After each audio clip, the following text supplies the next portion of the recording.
महावितरणच्या पालघर शाखेच्या कंत्राटी वायरमन राजेश चंद्रकांत मोरे यांना तक्रारदाराकडून 30,000 रुपयांची लाच घेताना रंगेहात पकडण्यात आले आहे। लाचलुचपत विभागाच्या पालघर पथकाने सापळा रचून ही कारवाई केली आहे।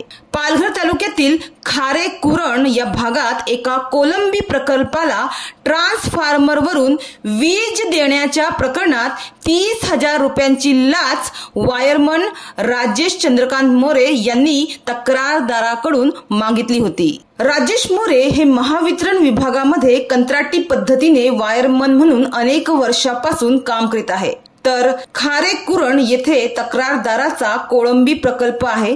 तिथे आवश्यकतेपेक्षा वीज पुरवठा कमी अधिक होत असतो।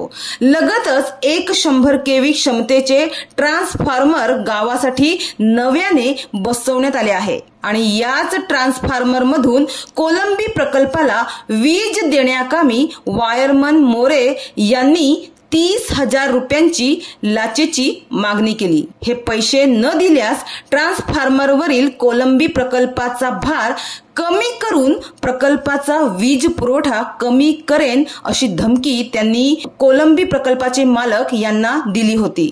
तर कोलंबी प्रकल्पाचे मालक तक्रारदार यांनी तशी तक्रार पालघरच्या लाचलुचपत प्रतिबंधक पथकाकडे केली। आलेल्या तक्रारीची शहानिशा लाचलुचपत विभागाने केली असता लाचेच्या मागणीची तक्रार खरी असल्याचं निष्पन्न झालं। त्यानुसार लाचलुचपत प्रतिबंध विभागाने बुधवारी पालघरच्या युनियन बँक परिसरात संध्याकाळी सापळा रचला। तक्रारदार यांच्याकडून मोरे यांनी 30,000 रुपये लाच स्वीकारली असता मोरे यांना पथकाने तिथेच रंगे हात पकडले। त्यांच्यावर लाच घेतल्याप्रकरणी भ्रष्टाचार प्रतिबंधक अधिनियम 1988 चे कलम 7 प्रमाणे गुन्हा दाखल करण्यात आला आहे।